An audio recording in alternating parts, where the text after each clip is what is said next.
Bener gak sih, ketika kita bekerja keras terus-terusan dalam menggapai impian kita, kesuksesan bakal dengan cepat kita dapetin. Dan ada gak sih hal-hal yang bakal jadi dampak buruk buat diri kita sendiri ketika kita terlalu bekerja keras tanpa henti? Atau sebenarnya ini adalah hal yang wajar untuk kita lakuin kalau kita mau sukses? Dan sebenarnya gimana sih cara hidup orang-orang sukses di negara-negara maju dalam menggapai impian mereka? Bisa gak sih kita tiru? Atau sebenarnya malah gak baik?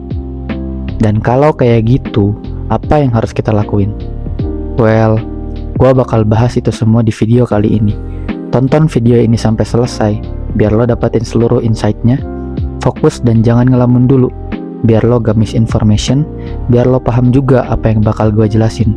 Dan yang lebih penting adalah supaya lo bisa dapetin ide menarik yang bisa ngubah hidup lo ke depannya. Karena gua bakal bahas hustle culture.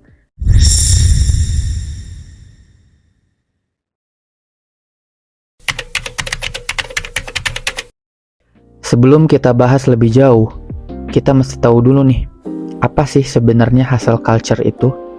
Dalam bahasa Indonesia, kata hustle diartikan sebagai semangat yang meluap, sedangkan hustle culture adalah budaya yang mendorong seseorang untuk bekerja tanpa henti kapanpun dan dimanapun. Karir dianggap sebagai aspek terpenting dalam kehidupan orang-orang yang menganutnya, dan gak ada cara lain buat dapetinnya kecuali dengan kerja keras. Jadi, simpelnya adalah hustle culture itu semacam pandangan hidup yang mendorong kita buat kerja keras tanpa henti demi mencapai impian atau kesuksesan yang kita mau. Penganut hustle culture percaya bahwa apa yang ia lakukan tak pernah cukup untuk mencapai kesuksesan. Jadi, mereka rela-relain waktu dan tenaga mereka buat bekerja lebih ekstra terus-menerus walaupun mereka harus sering lembur. Nah, sebenarnya gaya hidup kayak gini itu asalnya dari mana sih? Apakah ini baru-baru muncul di zaman modern aja, di mana semuanya bisa diakses dengan cepat? Well, gue bakal bahas di segmen selanjutnya. Kalau dipikir-pikir, sebenarnya sejak zaman kapan sih munculnya hustle culture ini? Ternyata, hustle culture ini lahir sejak pertengahan tahun 1970-an. Lahirnya hustle culture erat banget kaitannya dengan munculnya istilah workaholic yang ada di barat. Istilah yang menggambarkan para pekerja dengan jam kerja yang berlebih. Kalau dipikir-pikir, masuk akal aja sih. Tahun 1970-an itu mulai maraknya perkembangan industri ya, termasuk ya industri teknologi. Dan memasuki tahun 1990-an, hustle culture ini semakin menjadi-jadi ya. Banyak orang nerapin ini dalam kehidupannya. Karena pada tahun-tahun tersebut juga mulai lahir banyak perusahaan teknologi raksasa yang sekarang kita udah tahu juga lagi menguasai dunia gitu. Coba deh, sebutin nama-nama besar di balik industri teknologi raksasa tersebut, kayak Steve Jobs, Elon Musk, Mark Zuckerberg. Nah, orang-orang inilah salah satunya yang bikin hustle culture semakin berkembang pesat gitu ya. Mereka-mereka ini yang sukses di usia muda, dan orang-orang lain di luar yang juga sukses di usia muda itu akhirnya menjadi role model bagi junior-juniornya di bawahnya. Kayak kita-kita nih, lama-kelamaan semakin banyak ngasih standar baru gitu, bahwa sukses juga bisa dicapai ketika usia muda. Dan ya lagi-lagi, jalan satu-satunya ya kerja keras. Sebenarnya gak cuma itu doang yang bikin hustle culture ini marak banget sampai sekarang. Ada beberapa alasan juga. Salah satunya adalah dampak teknologi. Kenapa? Gini, sekarang HP yang lo punya itu gak cuma bisa SMS atau telepon doang kan ya. Lo juga bisa pakai buat kerja, ngirim email, nyusun presentasi, dan banyak hal lainnya yang bisa lo kerjain hanya dengan modal HP dan internet aja, atau laptop dan komputer juga. Nah, karena kemudahan itu, akhirnya banyak orang manfaatin kesempatan itu buat kerja lebih keras. Selain itu, faktor konstruksi sosial. Kita hidup di mana masyarakat memandang kasta atau kehormatan seseorang dari pekerjaan, profesi, atau aset yang dia punya. Karena itulah masyarakat sekarang banyak yang ngelakuin hustle culture supaya sukses, supaya kaya, dan akhirnya bisa dipandang baik dan dihormati juga sama masyarakat. Dan satu lagi faktornya adalah toxic productivity. Ketika lo ngerasa lagi capek, lelah entah fisik atau mental lo, bukannya lo istirahat malah lo dengerin suara-suara motivasi kayak jangan nyerah, lo pasti bisa.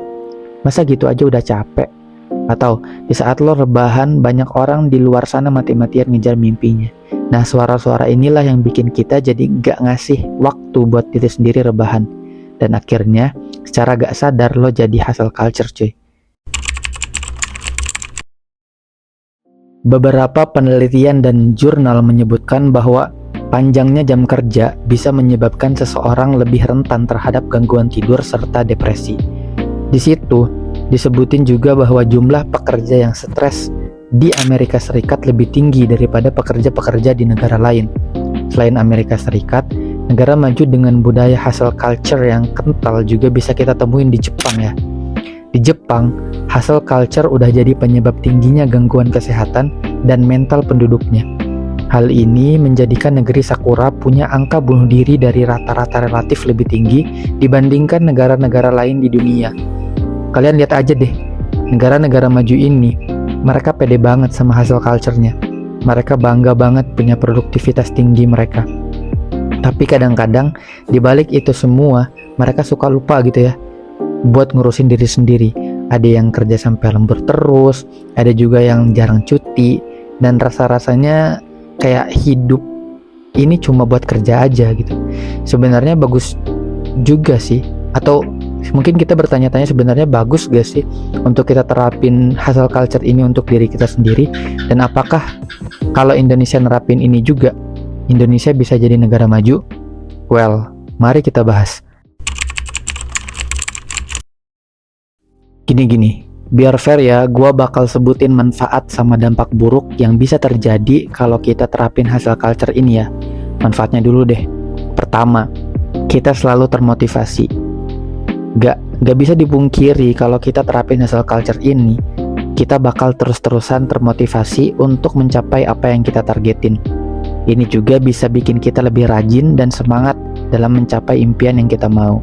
Kedua, cepat menggapai tujuan. Sebenarnya tanpa dijelasin juga kita udah paham ya alasannya kenapa. Karena semakin kita kerja keras, semakin deket juga kita sama tujuan yang mau kita capai. Terlepas dari apa peran kerja, cerdas dan lain sebagainya.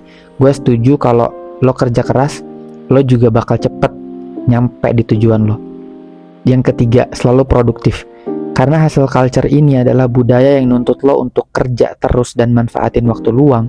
Secara gak langsung, lo juga jadi orang yang selalu produktif.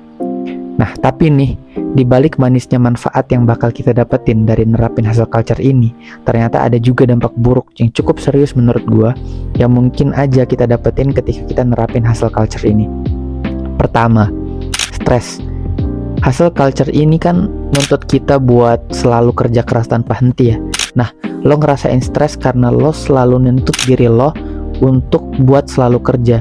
Dan yang lebih parah, dikhawatirin stres ini bikin lo burn out gitu ya, yang akhirnya bisa ngilangin motivasi buat lo mencapai tujuan yang lo mau. Kedua, hidup lo gak seimbang. Karena orang yang hustle culture ini cenderung ngabisin waktunya setiap hari buat kerja gitu ya, akhirnya dia mengabaikan aspek kehidupan lain yang gua rasa gak kalah penting gitu, kayak keluarga, pertemanan, percintaan, dan hal lain yang penting juga buat kita kasih waktu untuk hal tersebut. Karena hidup lo bukan tentang mimpi atau keinginan lo aja. Banyak hal di dunia ini yang bisa ngasih lo kepuasan, bukan cuma impian atau kerjaan lo aja. Ketiga, kesehatan fisik terganggu. Karena orang yang nganut hustle culture ini menganggap bahwa istirahat adalah sesuatu yang menghambat kesuksesannya, atau ngurangin jam kerja itu bakal menghambat kesuksesannya. Akhirnya mereka nggak kasih waktu buat mereka istirahat, sampai kadang lupa buat merhatiin kesehatan fisik mereka. Dikhawatirin nanti lo sakit, badan lo ngedrop, dan akhirnya duit yang lo kumpulin lo juga bakal habisin di rumah sakit. Dan fakta lainnya, waktu lo juga bakal kebuang sedikit banyak kan lo sakit tadi. Jadi sebenarnya gimana sih cara hidup yang baik yang lo bisa tetap sampai di tujuan lo, tapi lo juga nggak dapat dampak buruk yang berbahaya buat hidup lo? Well, mari kita bahas di segmen selanjutnya. Jadi, menurut gua cara hidup yang bener itu simple aja sih, balance atau seimbang ya. Ketika lo ngambis ya nggak apa-apa, ambis aja. Tapi lo juga jangan sampai lupa istirahat, dan jangan sampai lupa juga ada hal-hal yang penting juga dalam kehidupan lo. Kayak keluarga, percintaan, pertemanan, atau ibadah ya yang paling penting. Hubungan lo sama Tuhan lo. Apapun agama lo, ibadah ya. Karena gini coy, kalau lo nggak hustle atau lo males-malesan, juga nggak bagus gitu. Itu bakal jelek banget buat hidup lo. Lo juga nggak tahu kapan impian lo bakal tercapai, dan takutnya bisa mempengaruhi masa depan lo, yang nanti hidup lo bakal susah juga gitu di masa depan. Makanya penting banget buat lo hidup dengan seimbang coy. Waktunya lo kerja atau belajar ya fokus dan kerahin usaha yang maksimal. Waktunya lo istirahat ya istirahat. Waktunya healing ya healing ya gak? Santai aja, gak ada yang ngejar lo. Jangan bandingin diri lo sama orang lain. Jalan kita beda cuy. Semua punya jalan masing-masing. Yang terpenting lo tetap jalan walaupun pelan. Dan yang penting pasti cuy, lo tahu target lo bakal kecapai kapan, dan lo mau berusaha untuk itu. Ingat, kerja keras itu penting, tapi bakal jadi negatif kalau lo gak ngimbangin sama istirahat juga. Makasih udah nonton video ini. Jangan lupa like, komen, dan subscribe buat ngedukung perkembangan channel ini. Sampai jumpa di video selanjutnya. Bye.